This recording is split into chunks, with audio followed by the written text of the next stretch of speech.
Silos maliit ang lugar. No. Ako nagpapataas. Saan na makasisirap mo? Manunod po kami ng electric boat. Wala pa sila. Naghihintay pa lang kami. Ayan, daming tao. Ay, bakit kayo nagsisilaw-silaw mo?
Sampai mo lagi datang nih, place.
Celebration of our city fiesta. Kaya naman, masaya ang buong Urdaneta dahil parte tayo ng history. Kaya naman magpalakpakan tayo lahat! Salamat sa Diyos, may boses ka, Jemboy, dahil sa'yo na lahat ang script na binigay mo ngayon. Kaya lahat tayo ay magsaya, lahat tayo ay magkikisilap ngayong gabi. Kaya sinasabihan po namin ang mga audience na nandyan sa daan na magbigay po tayo ng space dahil hindi lang ito basta float, kundi malalaki at maluluwang ang kailangan na daanan ngayong gabi. Salamat, Jemboy! Malalaki at maluluwang. Okay, sige. Guys, mamaya pag nakita na po natin yung tawag dito, yung ilaw mamaya na papasok dito sa ating Amadeo Perez Jr. Avenue. Agpaigil kayo ba sita na makita tayo ay float tayo. Maraming salamat.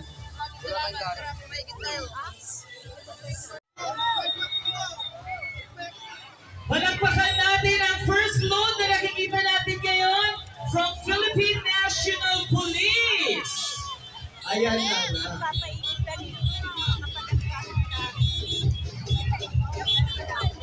Ayan. Palakpakan ulit natin! Mas malakas pa!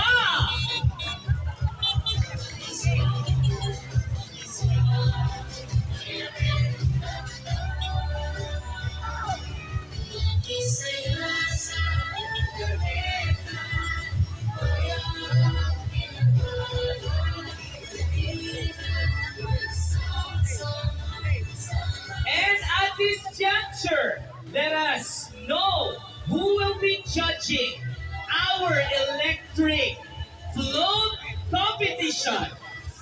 Our first judge is an artist. event stylist, and art enthusiast from San Mateo, Isabela, has built an impressive creative portfolio. He is the designer of the Best Queen Isabella Creative Attire in 2019.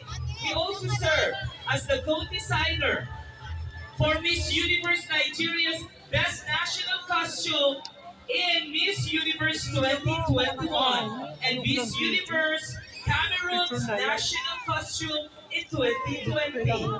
Most recently, he designed the Best in Farmers Creative Attire during the Balatong Festival 2024.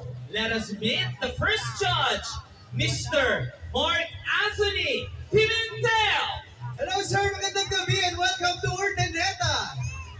Our next judge is the owner of the House of Victoria Events Emporium and a renowned international fashion designer. He has created a wide range of costumes, gowns, and swimsuits for various local and international beauty queens. His work has been featured in numerous prestigious beauty pageants across the globe. With his artistry and vision, ayan, pinapakita lamang po ng agency na to na ang PNP ay kasama natin, kasangga natin, kasama natin sa lahat. Ayan, sila ang magtatanggol para sa atin, sa ating peace and order. Maraming salamat, Philippine National Police. Yes, Jepoy, and that shows the safe and security ng ating Urdaneta City dahil kasama ang Urdaneta City Philippine National Police! Maraming salamat sa laging handang paglilingkod sa syudad ng Urdaneta. PNP, maraming salamat po. Siyempre, nagpamascot din sila, Jepoy. Kaya maraming salamat sa ating nag-wear ng mascot. Hello, mascot! Yes, ang ating PNP mascot nandito sa Urdaneta City. Ito, pinapakita lang talaga. Flowers with gold. Flowers with gold.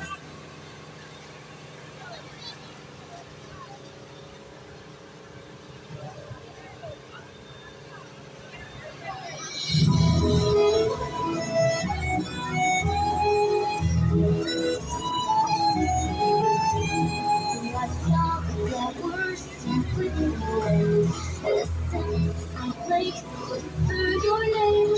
You're all wonderful. In your fingers and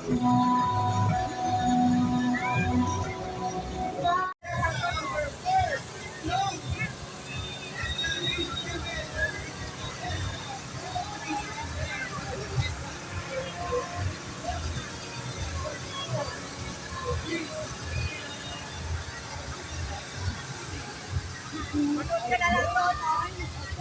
Ako nito. Wonder and imagination, inspired by the beauty of nature and the open sky. The float blooms with radiant flowers, glowing mushrooms, Ayun na, Green Soldier. parole-shaped stars, Picture nga ako kay and Green butterflies Soldier. that seem alive. Every detail shines with vibrant energy, reflecting the communities Adessa serves. At its center stands a majestic, larger-than-life Carabao head, a tribute to Urdaneta City's heritage and the pride in its city seal.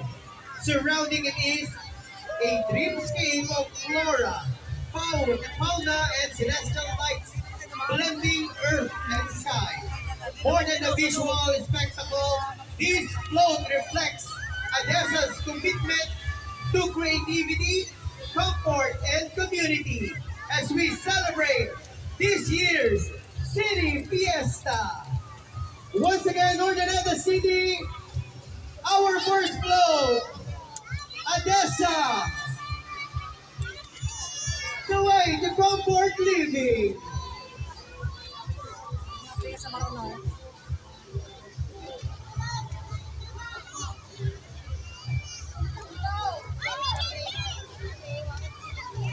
Jollibee.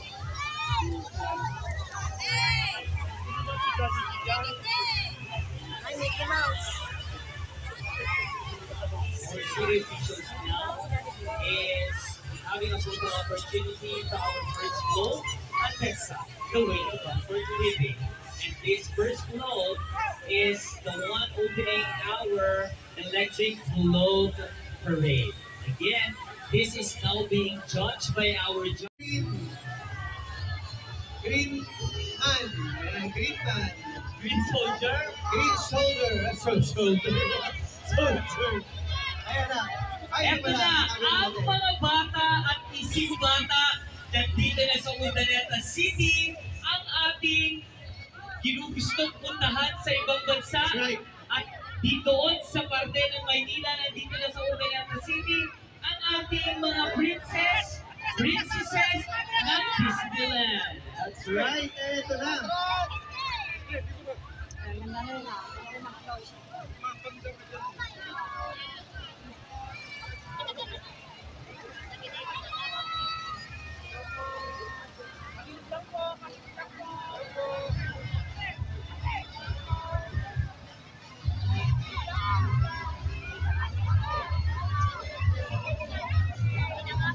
Ladies and gentlemen, Urdaneta City, our second float, we have Glamoroso.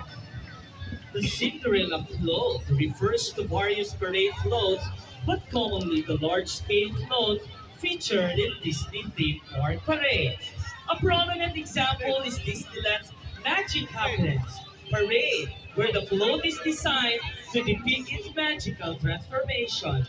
The float, the most notable Cinderella, is elaborated, costume-built creations designed for a glamorous parade. The float is centered around the iconic moment of the fairy godmother transforming a pumpkin into a carriage, which specifically features a large ornate pumpkin structure that visually transforms into a ground golden carriage right before the audience's eyes. This has different Disney characters in the float to incorporate the magical theme of the year's electric float parade. This has the main character, Cinderella, accompanied by a Prince Charming or the fairy godmother wearing her signature ball gown and glass shoes. Intricate detailing and lighting effects to capture the fairy tale essence as magic.